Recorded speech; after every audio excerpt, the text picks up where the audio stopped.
here at Schifferstadt on Oktoberfest. You can learn more at Frederick.com. Okay, I'm here with Joanne, and this is the Oktoberfest. Yes, it's Oktoberfest at Schifferstadt. Yes, exciting event, and everybody dressed all up for the occasion. Can you tell us a little bit about the history of this and what you do each year? We've had this for about 20 years, and we think it's unique because we have not just the beer, 4 kinds of beer this year, and the Umpa band, and the Wurst, which we get from Binkerts, that's purveyors to the German embassy, but we also celebrate the colonial heritage that's represented by the era of when this house was built, of the 1700s, and have colonial heritage garden. We have living history and all kinds of educational events. It's been so much fun watching kids have fun with simple toys like hoops and stilts and ropes and throwing hay at each other. And so I think everybody comes in and gets relaxed and leaves with a smile. And this year you did it Saturday and Sunday. Do you do that each? Yeah, every year it's Saturday from 10 until noon, or 10 until 5, and Sundays noon until 5. And is this the third weekend It's always the third weekend in October. Third weekend in October. Good. Well, we'll make sure if folks didn't make it out this year that they get it on their calendar for next year. Yes, please do. And also, when we start out the year in the springtime, look for our colonial living history, which is just as much fun. Great. Well, we'll link to your website on this article too, so they can learn all about it. Great. Thanks a lot. for your service. You're welcome.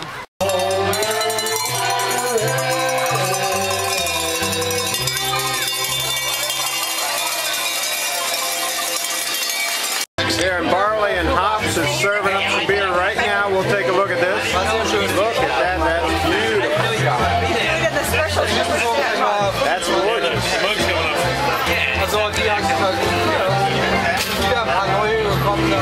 Wow, look at that. There you go. Now, what's the deal on this mug? Do they get to keep that mug? Yeah, the mugs are $8 and the beer is $4. Fantastic. Depending on how much heat you have. And what I do, I use 3 very clean stones as a trivet to elevate the bottom of the pan from the bottom of the Dutch oven so that you don't burn it. Okay. Because when you cook something in a Dutch oven, you put heat underneath the Dutch oven. That's why it has legs on it. So you put heat, you put coals underneath. You have your lid. I know where the lid is. I don't know where my. What are you looking for? My tongue. That's right there. Oh, here.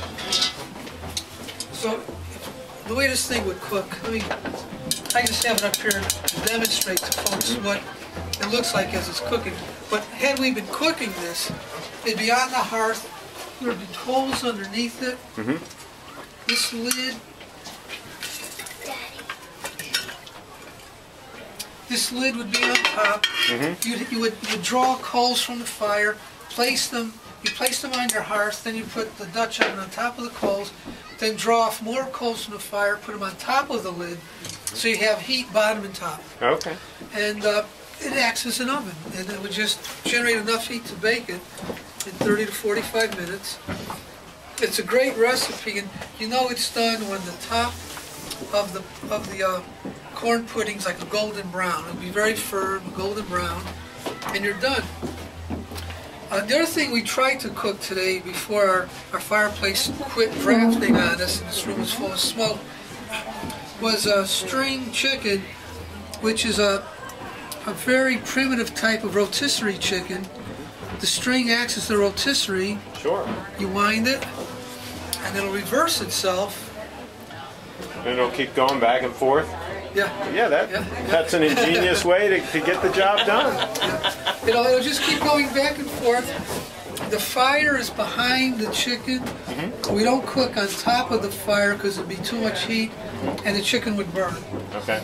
But having the heat behind the fire, it bakes it. It's as though it were in an oven. When you notice that the bottom of the chicken is nice and golden brown, it's time to flip the chicken over. So you would take the string off of the skewer it's on now, place it on the other skewer. That would rotate at 180 degrees, hook it back up, and you start cooking the top, which is now the new bottom. Ingeniously simple. Yeah, and it works as long as you have a fireplace that'll draft.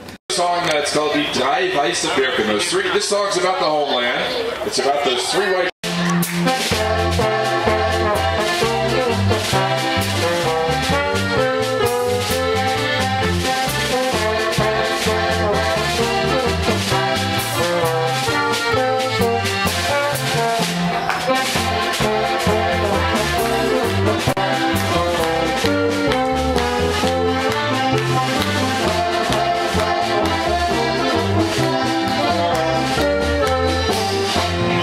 This gentleman has some very high quality leather goods here.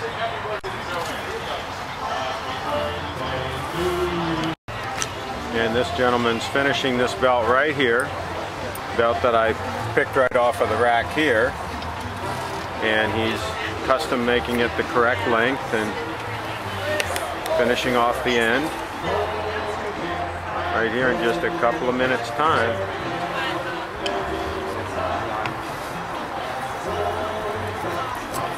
Wax on there and you're set.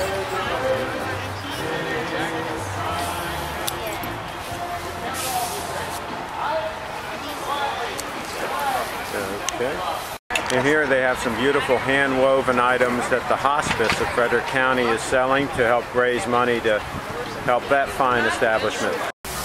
And here you can see the kids are having fun playing in the hay. So there are plenty of activities for the whole family here to enjoy beautiful Frederick County, Maryland, USA.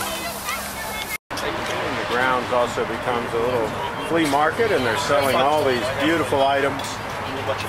So entertainment, things to do for the kids, people all dressed up and having a good time here in Frederick County, Maryland.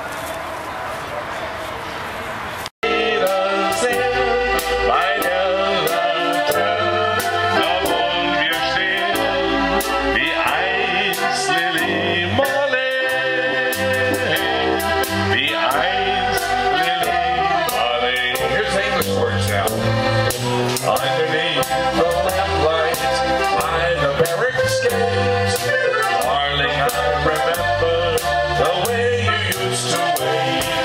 'Twas then that you whispered tenderly that you loved me. You'll always love my lily of the lamplight, my own lily darling. Yeah, absolutely. Now, what exactly are you doing here? Well, he and I have been the cooks. Okay. Let Dr. Ken talk. Okay. He's better at it. Well, what we're doing is we're keeping ahead. As we pre-cook them, then we stack them, and then we keep rotating them to keep them warm. Okay. But today, we have not had a waiting line at all. We've been on top of it the whole day. Good. Superb. And we have a couple different kinds here. These are vice versa. They're made from veal. These are your traditional